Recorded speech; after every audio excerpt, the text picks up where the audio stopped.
Well, this might have been one of the best matches of the Premier League this season, to be honest. Coming into this match, everyone thought that this would be a one-sided slaughter by Liverpool because they hammered West Ham brutally in their previous match by 5-0, whereas Manchester United was on 3 games losing streak.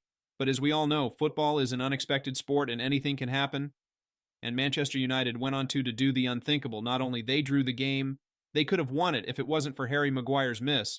I mean, that assist alone for Xerxes would have done wonders for his confidence, but Harry Maguire skied the chance. But still, there's a lot more to talk about the match. So if you're new to channel, make sure to like the video and subscribe the channel. That would help a lot. And let's begin with the video. Liverpool. With almost the same lineup, with Konate making a return, and Manchester United also had the usual lineup.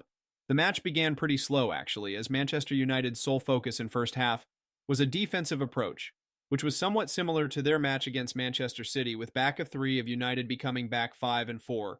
Midfielder and Højlund alone up top in almost 5-4. One formation United were set up in, and as for Liverpool, they were in their 4-1-3-2 formation.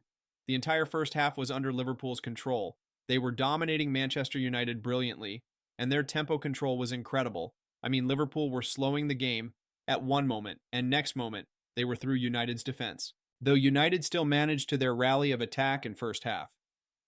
Now, the first half wasn't that bad for United, but the level Liverpool was playing was different. In the second half, Ruben Amorim made a great tactical tweak, to be honest.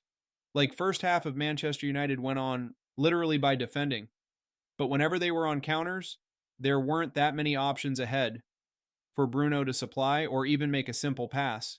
United was playing a lot passively, almost like they were afraid to take risks because they are playing on Anfield, but Amorim allowed Dalot to push more ahead, even though he knew that Diogo Dalot had Mo Salah behind. But still, United went on to second half with almost same approach, with more confidence and attack-minded approach. And it worked, as out of all the players that could have scored it was Lisandro Martinez, who scored an absolute banger. First of all, he was the one who intercepted the ball to start the attack, and then Bruno Fernandes just attracting the attention of the defense and slicing the ball through them for Licha, who blasted the ball in the back of the net. But in just a few minutes, Liverpool managed to give their reply with Mac Allister's beautiful through ball to Cody Gakpo, who sent Matthijs de Ligt back to Ajax and just curled it beautifully to equalize the match. Then eventually Liverpool got a penalty, which was harsh, to be honest, but Delai's hand was stopping the ball, but it was neither deliberately done or anything. But Mo Salah managed to score the penalty, equaling Thierry Henry as the 7th all-time Premier League scorer with 175 goals, and eventually Amad Diallo doing his magic again and scoring the equalizer. Garnacho with the cutback.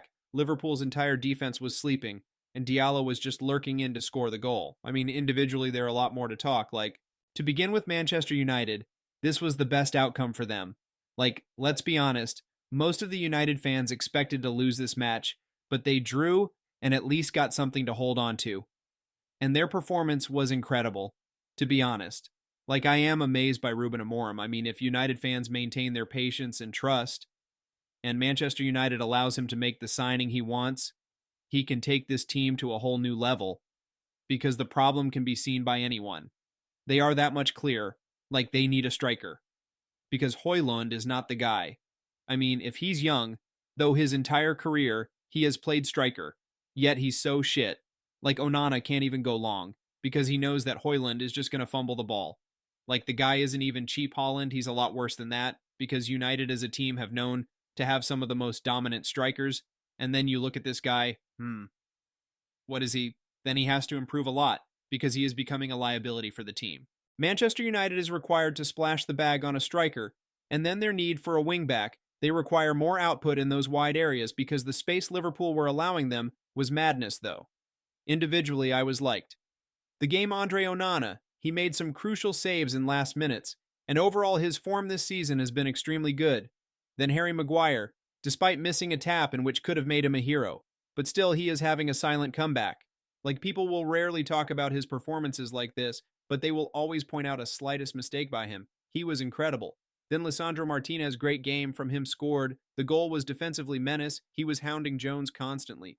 Though I still believe Manchester United haven't utilized him properly. Like, there was a sequence where he made long ball over the defense for Højlund, and he was through, but he couldn't score that goal due to Alisson. but still, like, United needs to use his ability to break the lines more efficiently, because his passing accuracy incredible. Then Ugarte and Mainu just giving hopes to this lost cause. United fandom that there's still hope in their midfield, like both of these guys are still incredibly young, so let them develop and grow more because what we saw today is just a glimpse of their potential. Manuel Ugarte just balling, he was making constant interception tackles, and all the guy was everywhere. He had like, what, 8 defensive actions, 4 recoveries, 8 duels, won a great game from him, though he was at times exposed due to just lack of that defensive burden he has because of Ugarte. Mainu can thrive, like he had a good game. Then Bruno Fernandes involved a lot in the match, even though initially he was frustrated a lot due to lack of options ahead of him, so he had to resort to back passes, but he grew into the game and balled out. But if we move to another side, then for Liverpool, it's not like a big deal because they are still on top of the table with 46 points, 6 points ahead of Arsenal, and having a game in hand. But still internally, like as mentally, this would sting like hell. Because they were meant to win it, but the way they drew the match was shambolic, like attacking phases of the game top notch, but lacked more if clear-cut chances and clinicalness, which cost them the game, but they drew because of their own defensive frailty. Like both the goals of Manchester United came from right-hand side of Trent Alexander-Arnold, like he had a shit game. And like the whole season, we have rarely talked about his defensive side, because Liverpool as a unit were compensating and helping him, but without support, because liability in defense, like you can see in the entire match, Van Dijk yelling and screaming on Trent, and not only but others, also, but mostly him, because attacking-wise, he untouchable, but today at both halves he was bad. Like, let me tell you what actually Roy Keane said, like, the way he's Trent defending, he's going to Tranmere Rovers after this. Then Robertson was also having a bad game because he and McAllister couldn't cover Diallo's run, but Robbo in particular wasn't faced with that many problems. Whereas Trent had to deal with Bruno and Dalot. Then Salah, I mean, he scored a goal. No doubt his presence was there. No doubt, but like Diogo Dalot was on yellow card at 30th minutes, and Dalot still carried the game. On and Salah rarely did anything against him, like comparing his performances with that of West Ham. This was decent or honestly bang average from Mo Salah, like he was faced with a lot of defenders, that's for sure. I mean, United wanted one thing to defend, win, and attack, but Salah didn't have that much of influence on the game that Mo Salah would have liked. Gravenberch with another great performance from him was great on the ball, and his half-turns are ting of beauty. Then McAllister, another great game from him got. The assist was involved in the attack a lot. And pushing more high than usual, his third runs were threatening, but he still needs to convert those runs productively. Then Gakpo slightly, having a brilliant season, another goal against United. Overall, it was a fun game to watch. As neutral, enjoyed it a lot, but that's it for today. Let me know your opinions on the game in the comments down below, but that's it for today. Guys, make sure to like the video and subscribe to the channel, that would help a lot. And thank you for watching the video, see you in next video.